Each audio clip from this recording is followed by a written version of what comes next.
What does it take to get your ERP modernization project in tune? That's what we're going to talk about here today. In today's live stream, we're going to talk to a real life customer of an ERP vendor that recently just implemented a new ERP system. And that ERP vendor is also joining us here today, and that is Sanket from Acumatica. So we have two guests joining us today to talk about this real life case study. We have Sanket from Acumatica, who I'll let him introduce himself in just a minute. And we also have Ralph from Eastman Music Company, who I'll let him describe himself in just a moment. So I love doing these live discussions, as everyone knows, but I love doing real life case studies. I love talking to someone who's actually just recently been through the journey.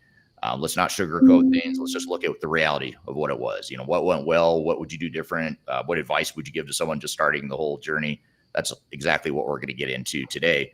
And what I thought I'd do before I introduce the guests, I want to read you a little bit about Eastman Music Company. And by the way, another cool thing about having you on here, Ralph, is because I don't know if you know this or not, but this podcast has a strong musical connection with the ground control reference is actually a reference to David Bowie.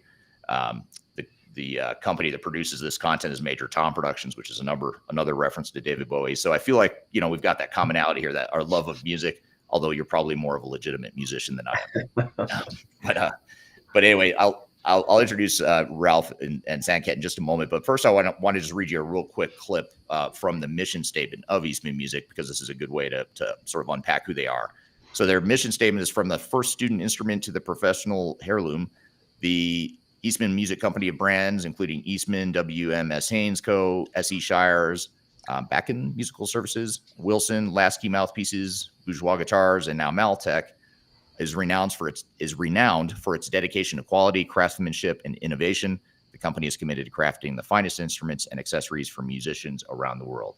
So that's a long way of saying the ERP software industry is enabling music and cool stuff like that. It's not just about technology; it's actually making the world better, because now we have music, all because of Acumatica. Is that fair to say? That's music only exists in the world because of Acumatica. That sounds correct. Yeah. That's very true statement. Love that as a tagline. It wasn't for Acumatica and ERP in general, music would not exist. Well, so with that being said, welcome to the show, guys. And Ralph, if you don't mind, just tell us a little bit about yourself and your journey, how you got to Eastman and all that good stuff. Yeah, so I am a trained musician. That's what I went to college for. I'm a saxophonist. I still consider myself a saxophonist. I do what I can to keep playing my instrument. If I turned the camera around, you'd see a lot of saxophones in my office as part of R&D of making the instruments. But my role has changed a lot. I was hired as a customer service rep back in 2008, so I've been with the company for quite a while. And I've worked my way up to vice president of operations. Along the way, initially just being someone who was introduced to the concept of ERP at all, working here for the first time to managing our current ERP system, which we moved to Acumatica. We're just 1 month shy of 3 years of go live for our first set of companies. So it's been quite a journey. That first prep in 2002 to switch to Acumatica and get prep for the transition, and then going live. And then since then, we're now operating in 6 countries, 4 continents, through 2 languages, and we've scaled up to 19 actual financial entities in Acumatica to manage our company worldwide. So it's been quite a journey to going from our legacy system to where we are today. Yeah, and I can't wait to get into it. Like what the journey has been, what some of the challenges were. So we'll ask you a ton of hold all those thoughts, because I've got a lot of questions for you. Okay, a little bit about that. And then Sanket, you're from Chief Revenue Officer at Acumatica. Tell us about your background and journey. Yeah, awesome. Thank you. So I'm a drummer, but I'm so just to start off with the musical piece, but I wouldn't say I'm anywhere close to how good Ralph is on us from a saxophone, but I'm in the market for new drums. But I've been at Acumatica for almost 5 years now. I live in where our headquarters are, which is just outside of Seattle in Bellevue, Washington. Spent, a lot of time in the software business, spent 14 years at Microsoft in various roles. But, Acumatica is a cloud ERP company. We sell ERP to small and medium businesses around the world. We have over 10,000 customers. We focus on very specific industries like distribution, manufacturing, retail, professional services, and construction. So glad to be here and support the story, but Ralph's story in Eastman Music is quite fantastic. So he'll be the star for sure. Right.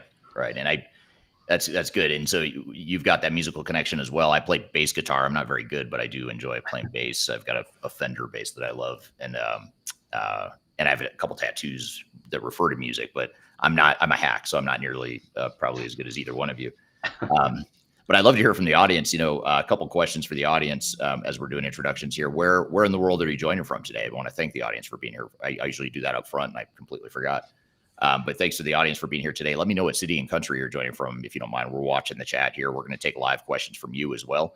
So any questions you have for Ralph or Sanket from a customer or a vendor perspective, please feel free to drop those in the chat at any point. But for now, let me know what city and country you're joining from. Also, let me know what your favorite instrument is. I'd love to hear, just out of curiosity, what's your favorite instrument? Either you play it or you like to listen to it or you appreciate it as a listener as well.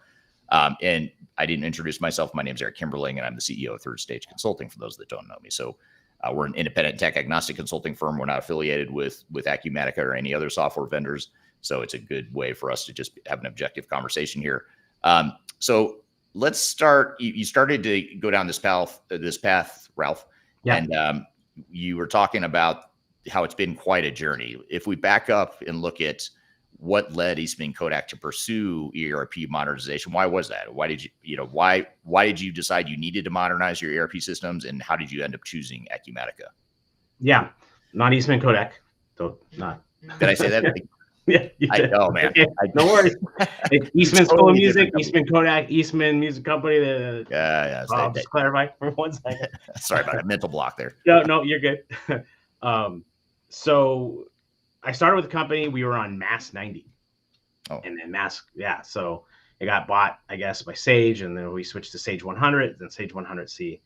And we were way past its capacities years ago, but we're a little scrappy, a little creative, and we were able to patch it together and but it really felt painful to continue on that system because it was just so antiquated, and it was trying to work in a modernized system. We were trying to move to a cloud-based structure for where our servers are, and they would break every time Microsoft had like a new security update, and all of a sudden we can't log in, right? And we were also growing. When I started, there was 2 companies. There was Eastman Music Company, our factories in China, and then WMS Haynes, which is a flute manufacturer outside of Boston. That was it. Since then, we've grown to quite a few more companies and locations with distribution and manufacturing. So it started also getting really hard to support the growth of the business that way because we had so many people that needed to log into the system remotely. And when you're dealing with a remote desktop and security rights and all things like that, we don't have an internal IT support staff here. I am the IT support for Eastman in that I tell people to email someone, not me. I'm not a technical person. I can trick people to think that I'm a technical person, but I really, truly am not. So we have a managed IT service company that does that work for us. And, it was getting hard for them too, really. Just like every other week, it felt like. That's obviously an exaggeration, but it felt that way, that we were having to Band-Aid and patch up our old system. So, and then it got to where I started learning more about how the databases worked. I have some pretty creative and intelligent people over at some of our other factories that have some Microsoft Access background and some other tools that we've been doing to kind of patchwork the system together, and started diving into some of the data and the way it was stored. I don't know that much about data storage, but it was starting to look very hairy. So it was definitely time for us to move to something different. And that just started my path of going online and saying, which ERP system should we, and then all of a sudden you get flooded with all these companies trying to get your business. So you want me to keep going? Yeah. So you start researching. So you're not a tech guy. You're an operations guy. You came up in the operations, which I find super interesting. And in some ways, I think that gives you an advantage, whether you realized it or not at the time, because you don't get blinded by the tech. I assume you're more focused on how does the business run, right? And as an afterthought, almost, how can I get technology to help me? Which I think is the way to do it. But how did that manifest itself into choosing Acumatica? You had all these different options. You probably got bombarded with sales reps after filling out some forms on websites or whatever. So how did you narrow it down and ultimately choose Acumatica? So ultimately, going back for just a second, it definitely, I don't have the technical background. So I think that's part of the reason we were able to stay on Sage for so long, because I didn't know any better. Right. You know, and where our tech guy was like, this is crazy. I can't believe you're still using it. Nah, I can still enter orders. It's all right. Yeah, we'll power through. But we made it work, right? It's kind of joking. It was pretty, I think if looking back, it was impressive what our team was able to do to still work on that system for so long. But yes, we you know, there's a lot of charts and A/B comparison things, and there's actually a lot of resources. If you just I likened it to buying a car, right? You want to buy a car, you put your information in, and then all of a sudden all the dealerships start calling you, and then you could fight them against their price, right? I mean, do that with the ERP system, but it was like all their options, right? Here's what we have, here's what we have, here's what we have. And I'm not completely ignorant to the fact that they exist. So, I mean, I've heard of Oracle and SAP, obviously Sage. And then I learned some other ones, Epicor, Odoo. Like it was pretty quick to like looking blogs and even Reddit and all these, you know, there's online resources. You could pretty quickly whittle down a list between what's popular and what's not, and then the reasons why they're popular. So that was part of it, me just doing some internet research, and then the research. Google. Yeah, Google. And then the rest of it was, talking to some of them, they know what they're doing. And they're like, all right, what are your requirements? What do you mean, what are my requirements? All right, well, I got to do this for manufacturing, this for distribution, this for retail, this for online e-commerce. You start learning the list pretty quickly if you're interfacing with these people that sell ERP systems. You learn the lingo pretty quick. And we had a IT support that we worked with Sage. Obviously, we couldn't work with them anymore. We're moving away. They were also helpful too. They're like, well, whatever you guys look for, you're going to need this. If you stay with Sage, we can help you. If not, best of luck. So I just used the resources we had. I reached out to our IT support company. They obviously work with a lot of companies and their ERP system support. And they were the ones that actually mentioned Acumatica first, because they had another client that was looking at using Acumatica. And then he said, that guy, that operation guy over there is very much like you, pretty hard, pretty understands what he needs, very direct. So you might want to talk to him and see about what Acumatica is about. Okay. And then I started hearing about Acumatica from other things, because to be honest, I didn't hear about I didn't know about Acumatica before. I never heard of the word before looking for an ERP system. I heard of Sage, Oracle, SAP, and some others, that type of thing. So eventually I came up with the list of non-negotiables. It has to be able to do this. It has to be able to do X, Y, Z. A lot of it was, is it a modern system? Because I was coming off of a non-modern system. Acumatica sells themselves as built in the cloud.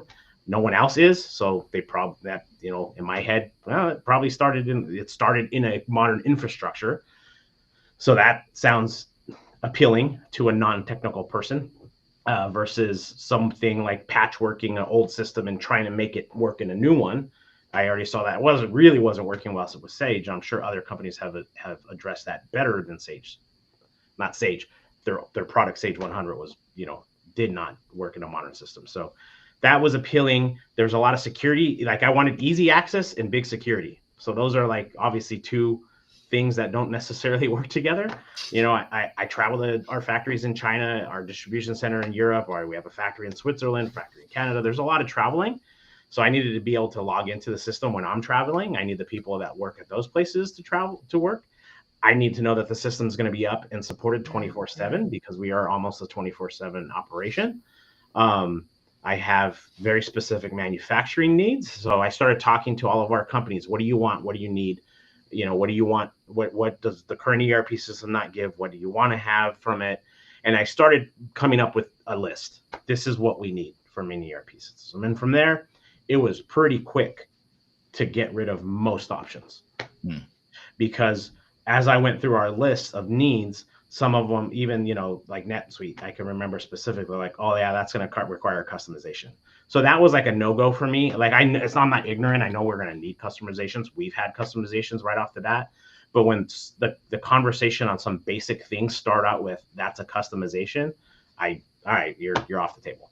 So that was a big piece. So that was kind of like the more technical pieces of what I was looking at. And then also pricing, right? Like that at the end of the day, that's what's going to make you say yes or no to a product. Acumatica's pricing structure that is usage, not user-based, was very appealing to me because that was a project I didn't even want to go through. I didn't want to. Some of these companies were like, well, tell us how many finance users you're going to have, how many of this type of user, how many of this. I was like, I don't know. Like the CFO wants to use all of it. I got to get them 3 licenses with one of the companies like this. That's crazy. Yeah. But that's the way they were set up. And then I find out Acumatica, they're just like, no, unlimited users.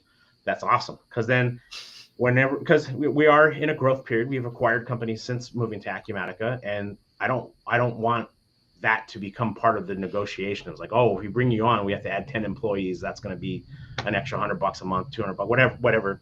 I didn't want to have to worry about per user. If we use the system more, then that's understandable.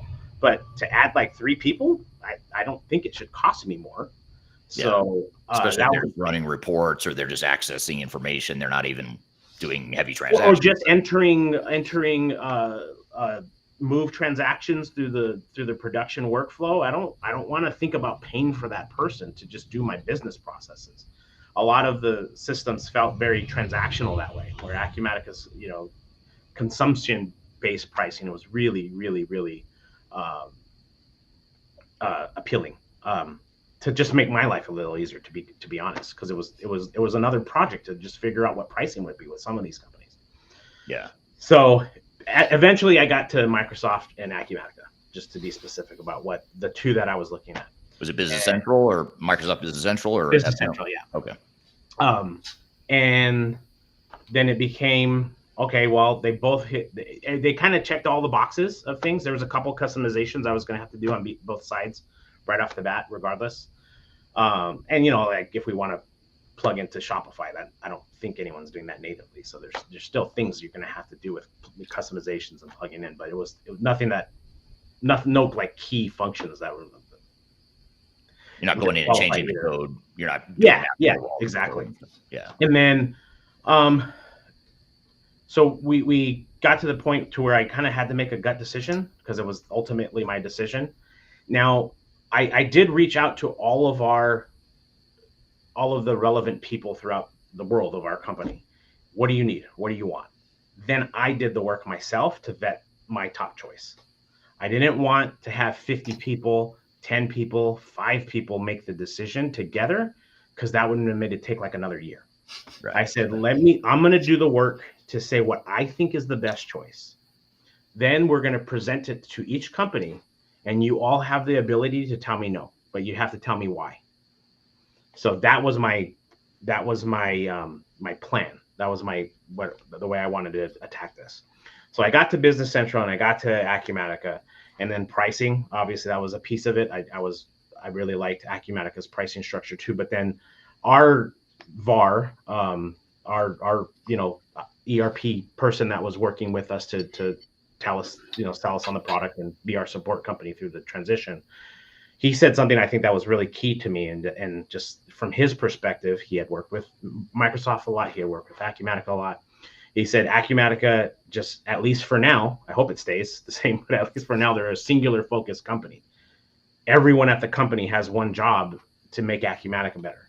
Yeah. I'm talking to you on a program that uses probably 50 different Microsoft products, and their ERP system is just one of them. So support isn't the same when you're going to reach out to Microsoft support versus Acumatica support, or the focus of Acumatica to build this product up. I can't feel guaranteed that Microsoft is going to always look at their ERP system as like the thing to focus on most. And then also just using the products, like demoing them, seeing them.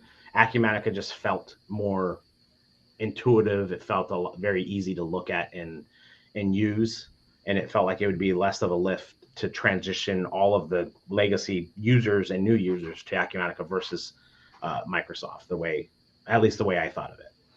Yeah. So I said, all right, let's go with Acumatica. Now, everyone else, tell me if there's anything that's a no-go here.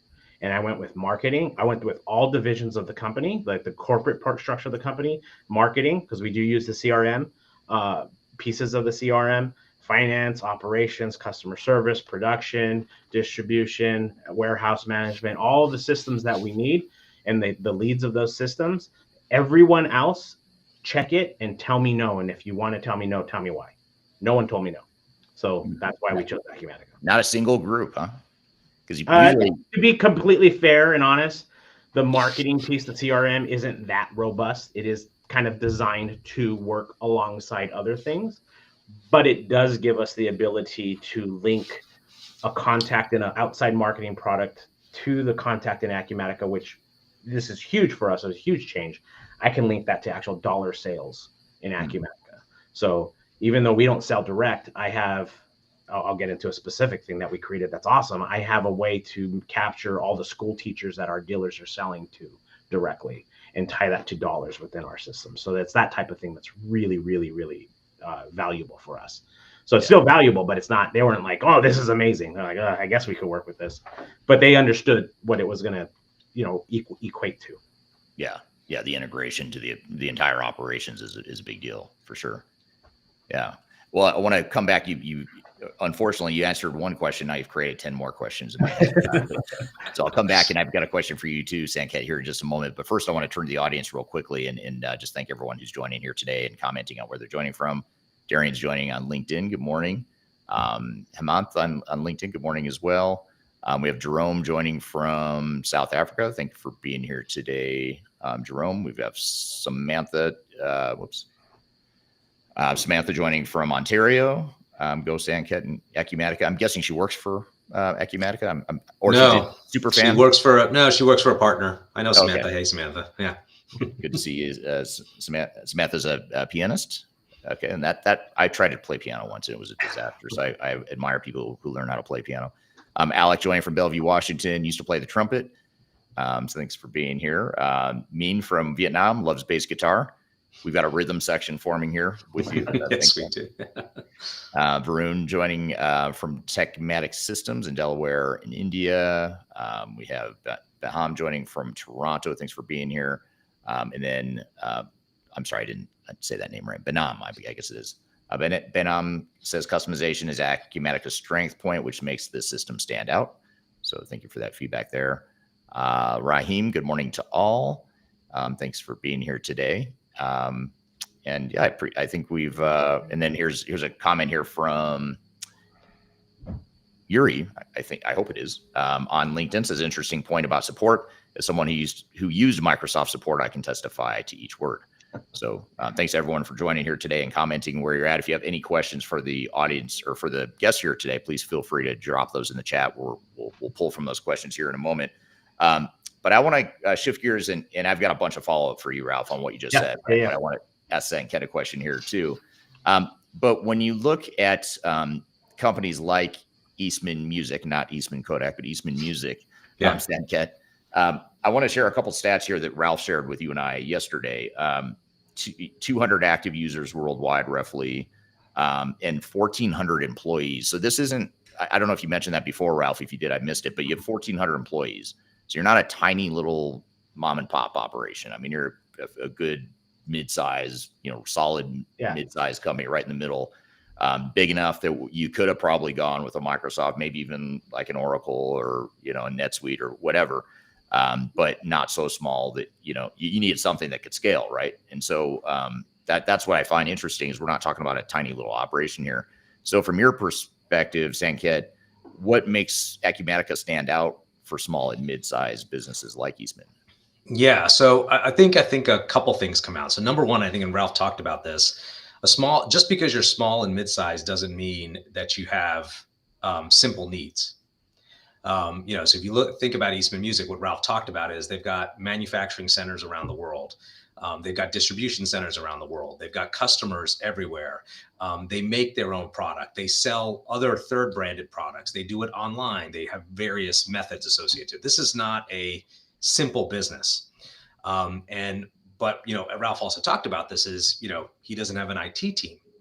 And so when you think about software and technology to support the business, especially for companies of this size, you have this sort of traditional make versus buy decision. And if you're an enterprise that's, $10 billion revenue business with a, 300 person IT team, and you can have 50 developers on staff all the time, maybe the decision to make something for your business makes sense. But for other companies that don't have those resources, it's a buy decision. And what you want to do is you want to buy the software and the technology that meets your needs. And understands the complexity of the business. And so what I think Acumatica does, and given our focus on having broad capability of business processes all the way from procurement to customer success, Ralph talked about it, right? It's like the marketing team is involved with Acumatica, the shipping team, the operations, manufacturing, et cetera, all obviously finance, all of these different parts of the company are touching Acumatica. And that's sort of part of how we operate. We want all of these business processes that cross all those departments so they can get value out of the information that an ERP can give. And I think that's pretty unique for Acumatica, that we do that for a lot of our customers. Acumatica will be one of the most important pieces of software that they have, that they use. It's the system of record for their customers, their products, all the things that are going on. And, it'll connect to other systems, but that's an important part of their investment in terms of how they manage their business. And I think that's critical, that we have that functionality all in one piece of software, and that we do 2 releases every year. So every 6 months, it's getting better and continuing to add more functionality for the customers. I think those are the key things that we focus on. Yeah, very, very interesting.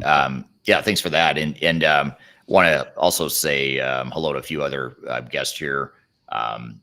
Lagos, Nigeria. Opayemi's joining from there. Werner joining from Germany. Thank you for being here today. And then Irina joining from Seattle, and she's also a pianist. People really bring back these PTSD moments of me trying to learn piano. It just really rubbing it in my face here today. Now I'm gonna have to go learn. I'm gonna have to put it on my bucket list to make sure I learn. So I guess coming back to you, Ralph, what were some of the biggest lessons? So you're an ops guy, you're not an IT guy, you have your sort of outsourced IT that supports you. You're coming at this from a person that never knew, you didn't know what Acumatica was, you didn't have any ERP or real IT experience, it sounds like. And now all of a sudden you're in charge of leading this initiative within Eastman Music. What were some of the biggest lessons you learned along the way so far? So, I mean, I don't have IT background, but I did have like some data understanding because of having to use something called Solver, a plugin to pull out data from Sage, so that we could get some type of customized consolidated reports using Excel as an interface. So that was that helped me a lot, because I did have at least an understanding of like how to connect the dots between data tables. I didn't know actual SQL join language and stuff like that, but I understood that. I just understood conceptually what was going on in the background.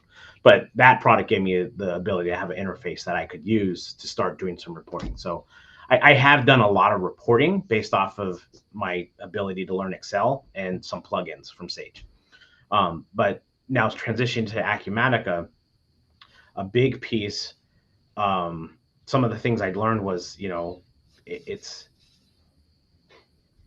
having a singleized system where everything can be housed, where every company could use the same chart of accounts. Like what I learned was just how freeing it was to move from siloed companies to just one system, where I have one account in the US. Some of our major accounts would have huge balances in Sage with each company. And it's so hard to manage their credit limit when it's in three separate companies. Now in Acumatica, is like, oh, I could see their credit limit across all the companies that they purchased from. So just like a kind of like a awakening, or like a nice learning path for me, was just understanding how nice it is to have everything in the same bucket instead of siloed so much. But what I also learned on Acumatica, and something I wish I had learned more about, very specifically, I'm sure other ERP systems have something similarly. In Sage, it was basically a customization to have to do this. But the concept in Acumatica has something called attributes, where I could tag product or anything that fits within a class, a customer, vendors. Aside from the classes, which is Acumatica does things, I could add attributes to so many things. And that really, really opened up our ability to manage the complexity of our business. I don't want to create a separate item class for each brand that we sell. So I just made that be an attribute. Now I have amazing reports that show me brand sales across item classes. I could look at clarinet sales. I could look at woodwind sales. I could look at student woodwind sales. I could look at all student sales. I could look at Eastman Company student sales.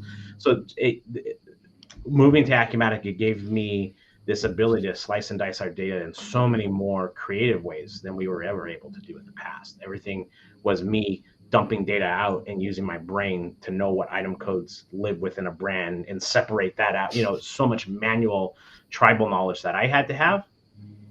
So now moving to Acumatica, we've been able to add 3 positions that are in support of the data out of Acumatica. I have a reporting engineer, a product data specialist, and someone who specializes in consulting with our manufacturing companies. As she's an employee, but she basically is like the company consultant for manufacturing processes.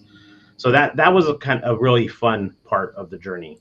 The painful part, I think, doesn't go away from anyone, and that's just figuring out all the mappings that are necessary to pull your old information into the new information.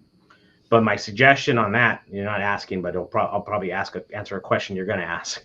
My suggestion on that is really don't just do a one-to-one mapping from, well, it was this in the old system, now it's going to be this. It was this in the old system, now it's going to be this. Don't one-to-one map stuff. Figure out the structure you want on the other end, on the new system, and then get the 20 things that may fill into one over here, or one thing that fills into 20 over here. Really think of, we vastly simplified our chart of accounts moving to Acumatica, because there was a lot of things that we had to separate in Sage, because that was the vehicle to separate the data. Where Acumatica, there's probably 4 different ways to separate the data. So we didn't need to stuff everything. We didn't need to pick everything into its own little GL. So we went from like, I can't say for sure, but dozens of sales GLs to like 5 for our main products, because it's so easy for us. Because the CFO wants to see the margin. Okay, well, we could do that by item class. We could do that by attribute. We have other ways that we've done that. So he doesn't need to use the sales and COGS GL to look at the margin for every different product. We could just slice the data out that way for him.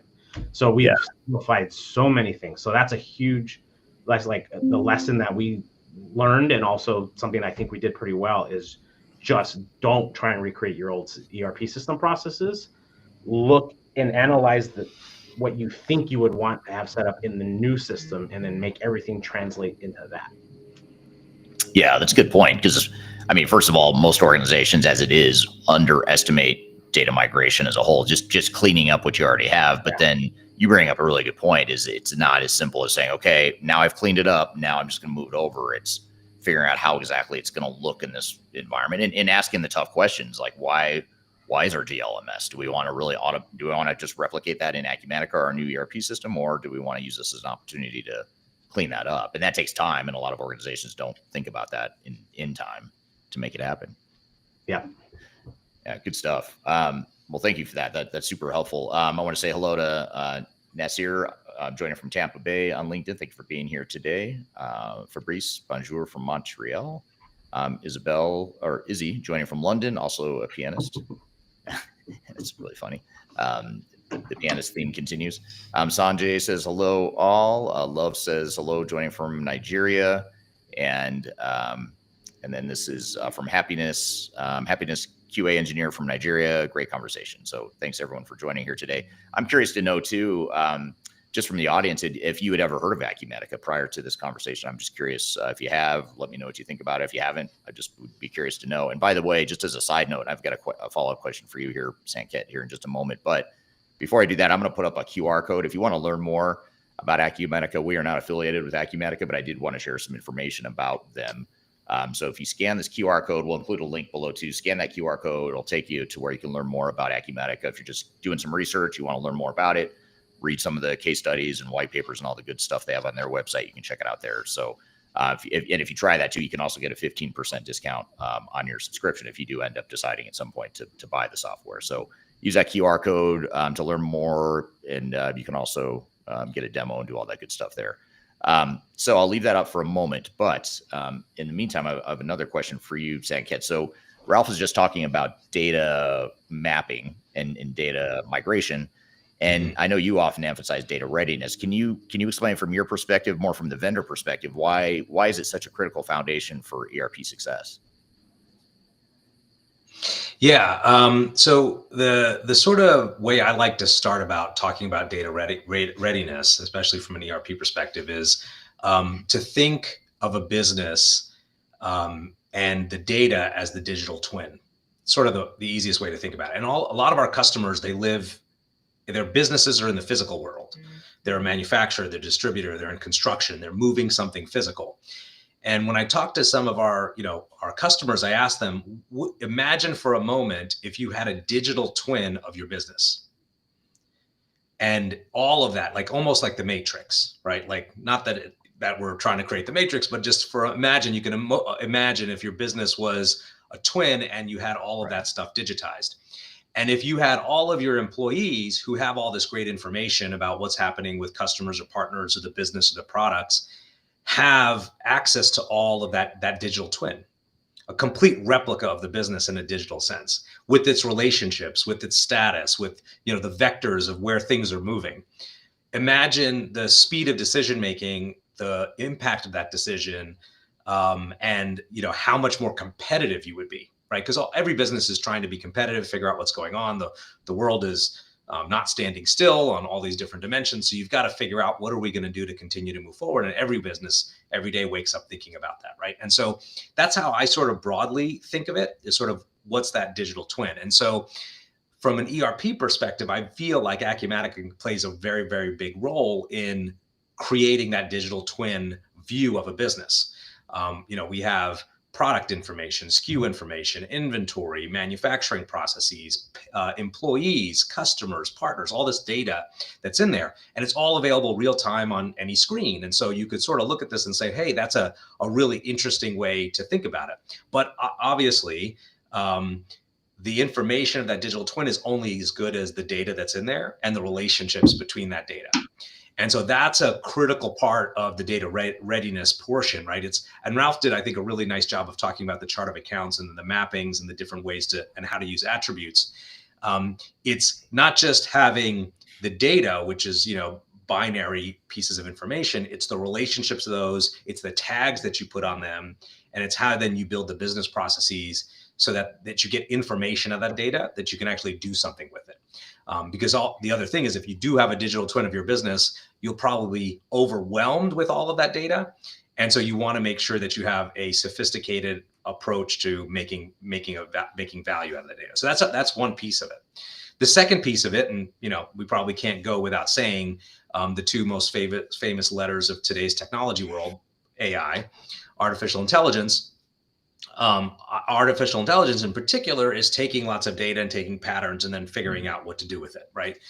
Whether it's in machine learning, whether it's large language models that we use for these chatbots that many of us use probably on a daily basis now.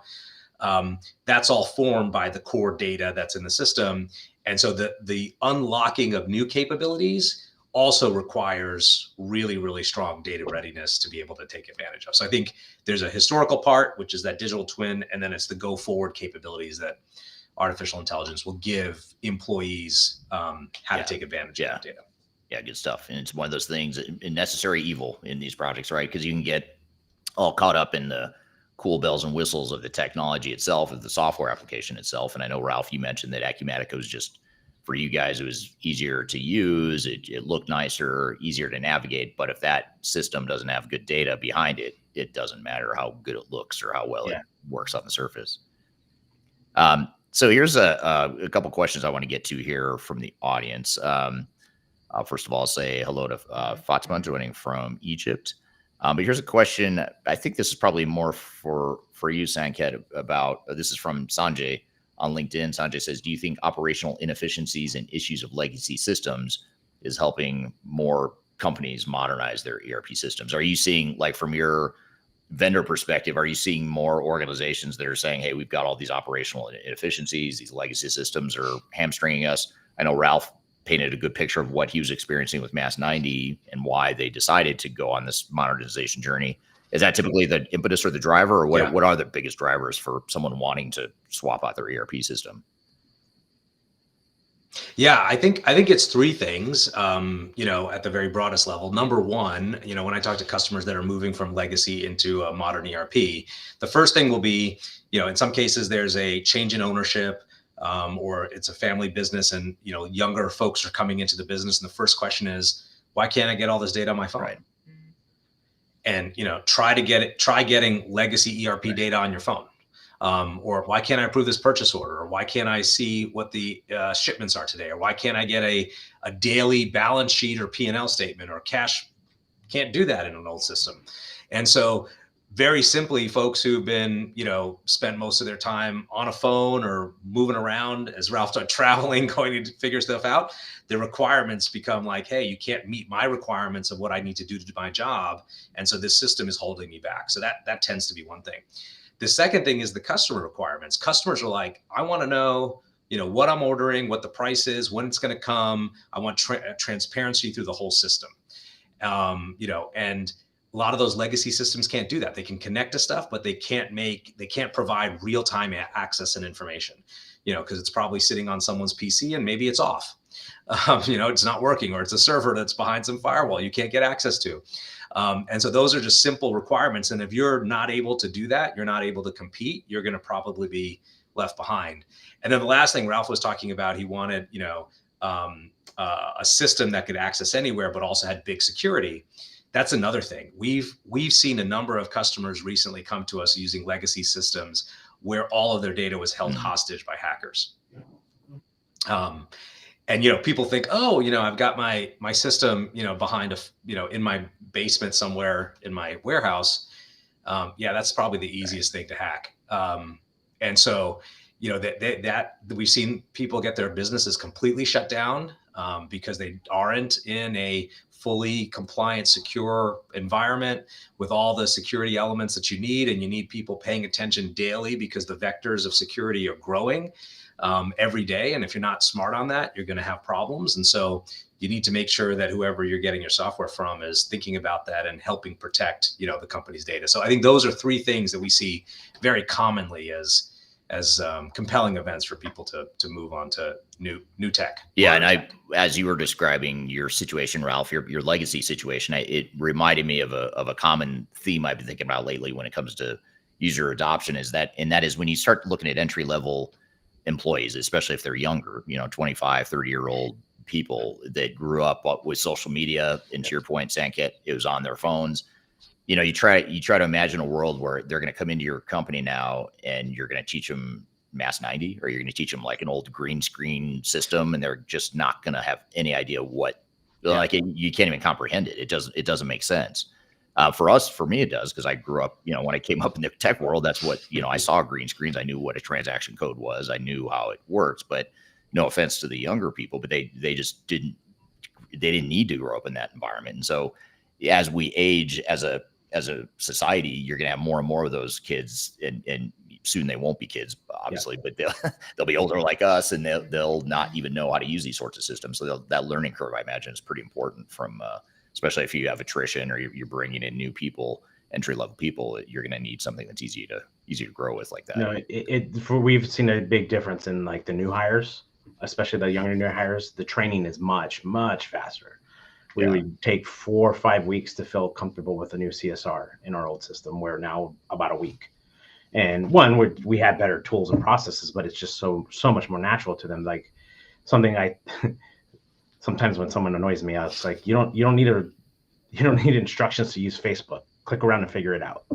Because you can for Acumatica, right? Like Sage, I needed to have like some documented click here, and click here. Acumatica is not 100% intuitive like Facebook, but kind of, some of it is. So like, that was a huge change for us, being on a modern user interface, is because you don't need an instruction manual again for social media accounts. I never had to look at how to use Amazon. You don't really have to do that on Acumatica. You have to get trained on what the heck you're seeing on the screen, but to get to the screens, it doesn't take anywhere near the same level of training. Yeah. That's very true. I mean, even your phone, you get a new phone. It's not like I don't even know I don't think I got a manual. I don't think they give you a manual. You just turn it on, you just start using it. And there's always stuff you're like, oh, I didn't know I could do that. That's cool. but you learn it over time, and use a company and use a team can build that, what you want them to learn and what you want to make sure they know about the system. But it's not because it's not intuitive. It's just you want to show them some of the features and that sort of thing. That's a different learning curve for sure than just trying to figure out the basics and that being difficult. Yeah. So here's a question for you, Ralph, on LinkedIn. This is from Darian. If you had to do the migration again, what would you do earlier in the process to avoid pain later? So like if you could just sort of resequence the way you went about rolling out Acumatica, was there anything you would say, you know what, if I could go back and do that differently, I would? It could be because of my own ignorance of having just done it for Eastman, but I think we've been pretty successful getting that many companies switched over in 3 years. And it's kind of phased, like some companies move over their sales and finance first, but then manufacturing doesn't come over until later. So there's different ways that we did different companies. I think what I would change management of your existing employees is such a huge piece of changing to an ERP system. So I would say, if anything, just setting expectations to my employees even more than I did. I said, this is going to be tough. This is going to be difficult. Human nature. I gave you guys the training modules. You didn't do them. Don't come. There's a little friction that happens when you switch over, for sure. But being even more upfront with the sales staff and the customers, certain parts of the business are a little less good at doing the trainings and not showing up on day one and going, where'd all my buttons go? So talking to those departments more before and saying, look, it's really going to be bad for probably months. You're going to be completely behind. Everything that you do intuitively is gone. So you really need to be ready to start clicking buttons and learning what this stuff does. I can't show you what everything does on every screen before day one. You're going to have to be willing to learn a new system and do some of it on your own, because we're going to be trying to figure out how to get our first shipments out. I don't care about your sales goal today. We'll get it back up. We'll build everything back up.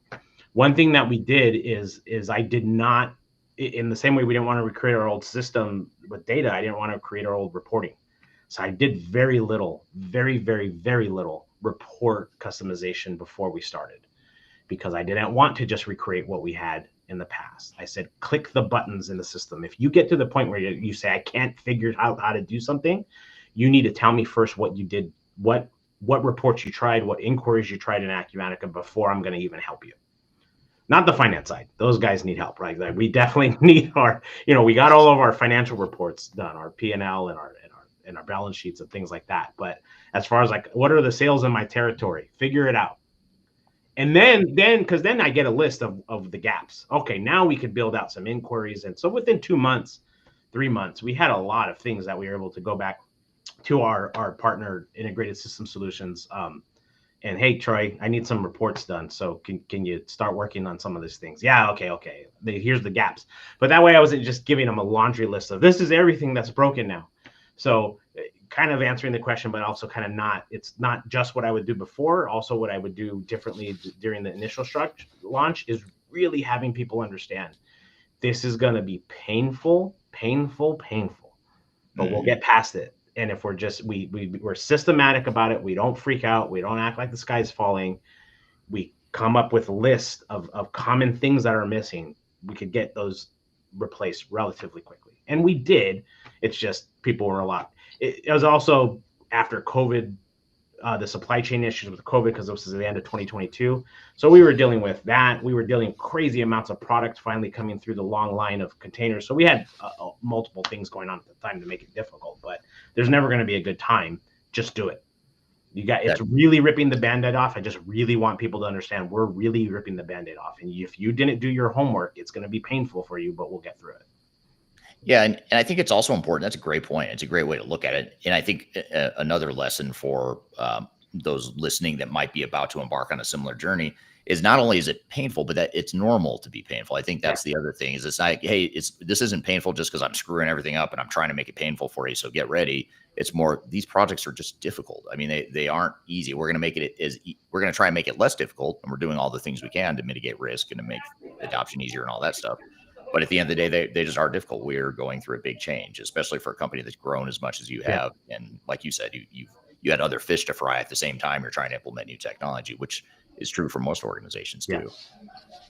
So here's a question from the audience I want to ask you, Sanket. This is from, it sounds like someone who's in the Acumatica ecosystem. This is from Rahim. Rahim says, I'm new to Acumatica and curious about its real world applications. Could you share which industries are currently leveraging Acumatica and how it might be relevant for someone working in the pharmaceutical sector? So maybe you could talk a little bit just about what industries do you see most commonly with Acumatica, or what industries are most likely to want to gravitate towards Acumatica? Yeah, so we have a number of different, we have products and we have industry editions associated with our products, which have a collection of modules that are pre-configured and operate for specific industries. And that's all in one singular code base. You can actually turn modules on and off in order to meet the needs of the specific industries that you're in based on the modules that you might need. So our packages include distribution, manufacturing, construction, retail, and professional services. So those are the 5 different industry edition packages that we operate in. And in terms of the pharmaceutical industry, our manufacturing edition primarily focuses out of the box with discrete manufacturing, and so we work really well with medical device companies and those kind of things. But to answer the other question, we do actually have a partner of ours that's built a process manufacturing module that sits on top of Acumatica that can support pharmaceutical companies. So we do have some pharmaceutical customers that are out there that are, building different drugs and all different elements, but that relates to a third-party module that actually connects to Acumatica for those requirements. Is that common in the Acumatica space to have the third-party developers or vendors that are creating, variations or modules for Acumatica? We do. We actually, what's really nice is that a lot of, like, if I just take manufacturing, for example, in manufacturing, even in discrete, we have a number of partners out there that have built modules that sit on top of Acumatica that are on our code base and actually integrate sort of natively with the product for very specific industries. So like we have, a partner that does stuff for just folks who operate in the garage door industry. We have folks who have built modules that's important for automotive manufacturers, people who make modules for automotive companies. We have others that are focused in cannabis, right? So there's all these different areas, and they've taken the base platform of Acumatica, they use our SDK that's broadly available, and then they build these modules on top for what I would call verticals inside of those industries. So if you take manufacturing, there's hundreds of sub verticals inside of those, and many of our partners have built specific modules that sits on top of Acumatica to fill that last mile gap of the functionality that's required. Yeah. Yeah, very cool. Actually, I didn't realize that about Acumatica, so that's good to know. And so you depending on what industry or functional need you have, there's different variations that still use the core product the way it was built out of the box, but you're extending it or applying it to a different use case depending on the industry or function. That's right. Yeah, even I mean, we don't have anything that for the manufacturing side, but we use the Shopify integration, and it's pretty seamless. It's really seamless. Yeah. Yep. Yeah, so that's the other part. Not only do we do that, but then we also have these integrations with third-party systems. So whether it's Shopify or BigCommerce or Amazon, or there's other that's on the retail side. There's others that we do in different parts of functionality. A lot of our customers need those other pieces, so we provide that as well. Yeah, very good. So Ralph, so far I know it's early in your post implementation journey, and it's an ongoing journey, of course, but what sorts of business value, business benefits have you seen since you've started using Acumatica?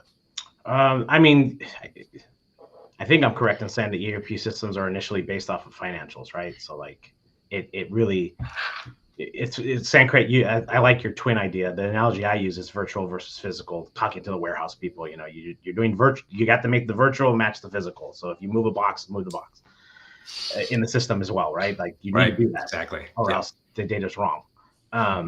So this is what helped me through my journey personally.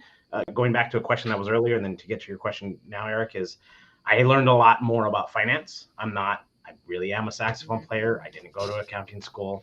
I don't always remember if it's credit or a debit, depending on what type of transaction it is, but I understand the concept, right? I understand what GLs are, and I understand how a balance sheet and a P&L or a statement work. So learning that type of thing really helped me get to a point to where I was able to then take all the processes in Acumatica and figure out, okay, how does that relate to accounting? How does that relate to accounting? How does that relate to accounting? So by doing all that work, I was able to, oh my goodness, what was the question? The business value or the business Went on benefit. a tangent. Right. So the business value. So it's all to our finance team. So really the one piece of our business that is the most global is our finance team. So I have 6 or 7 accounting people that manage all the accounting for the world. We do have separate in China. We do have a little bit different in Europe, but we are able to centralize a lot of our more big picture business processes, accounting being a huge one, right? And then I mentioned earlier, I've added a product data specialist. So we do have 3 different tenants. So I have to keep 3 different sets of records of items updated, but it's pretty easy when we could basically copy and paste the information from one to the other and add attributes. So there are bigger pictures, bigger pieces that I'm able to add as a global support for all these other companies rather than them having to do it themselves. You guys got a new product line launch? Great. Give us the data. We'll get it updated in the system. We can add attributes, and now it just plug and play to our existing generic inquiries. That's the report writing, the inquiry tool for Acumatica, the basic reporting tool that we have. So we could write generic inquiries, and now we get a new company, we start a new product line, whatever it is, it just plug and play into the existing structure that we already have. That it doesn't feel like I'm having to reinvent the wheel every time something new comes up. We just ingest it and let it fit within the ecosystem that we've been able to create. So I have a product data specialist. I have a reporting engineer, as I mentioned earlier. So this guy can help everyone in the company because we have one singular program and it's all built on the same structure. We've structured our data to fit within Acumatica's structure. So it's very easy for us to have anyone in the world reach out to them. Hey, I really need something that does this. Oh yeah, I already have that for this company. Let me just copy and paste the data, change a couple of parameters and conditions. There you go. Now you have it. So that's been a huge benefit for us, for the ability to kind of centrally manage the tools that everyone needs to use. We're not like dictating how they use it. We're just saying, all right, here's the tools you guys have. You tell us what you're missing and we'll create it for you. So for me and my team to be able to do that globally is huge. Yeah, very cool. Well, that's good. It's impressive. You're already seeing value and benefits. I'm sure over time you'll continue to optimize and figure out better ways to continue using some of the new features and functions, especially as they release new features and functions to you. So I guess I'll leave the final word to you, Sanket, or the final question I have for you here today, which is, looking ahead, where do you see ERP going, especially with AI, predictive analytics, all that stuff? Where do you see ERP headed as it relates to the mid-market here where you guys play? Yeah, I think it's a broad piece. I'll just sort of share where I think are the 3 places we're investing in, because I think those become important elements. I think number 1, Ralph talked about this usability. At the end of the day, if the tool is not usable, people can't get to what they need to do their jobs. What's the point? So we're continuing to invest in usability, make things easier to find, get the right information to take action. That's number 1. Number 2 is continuing to improve and increase the business process functionality. So we look really carefully, like, do we have in the box all the things that all our customers need, depending upon what industry they're in? And so we're continuing to invest in that on a regular basis. And then third is definitely the artificial intelligence piece. And I think there's a couple dimensions to this. One is, augmenting the capabilities for humans to do their job. So one person can do a lot more work. And then the second is, how much can the system do by itself, so that a human doesn't need to be involved. And at the end of the day, that's all just about productivity. And so I think a lot of different elements in terms of advisors or agents that can automate stuff and make things better for people is sort of where we're investing, while we obviously keep all of our customers' data absolutely secure. That's the number 1 requirement. So those are the 3 things we're investing in. Right. Very cool. Well, I appreciate you guys being here today and sharing all of your experiences so far, Ralph and Sanket. Your perspective as a vendor is always helpful as well. Again, if you want to learn, the listeners want to learn more about Acumatica, you can scan this QR code right here that you see on the screen. I'll drop it in the chat as well if you aren't able to scan that for whatever reason. Perhaps you haven't been taught how to use that on your phone. Back to our point earlier. If you don't know how to scan on a phone, I'll include a link below. To just help out there. But you can not only learn more about Acumatica, but you can also get a 15% discount if you decide to subscribe to it later. So be sure to check that out. And we'll polish this episode or this discussion up. We'll add some additional content. It'll be released as an official episode of Transformation Ground Control that'll get released next week.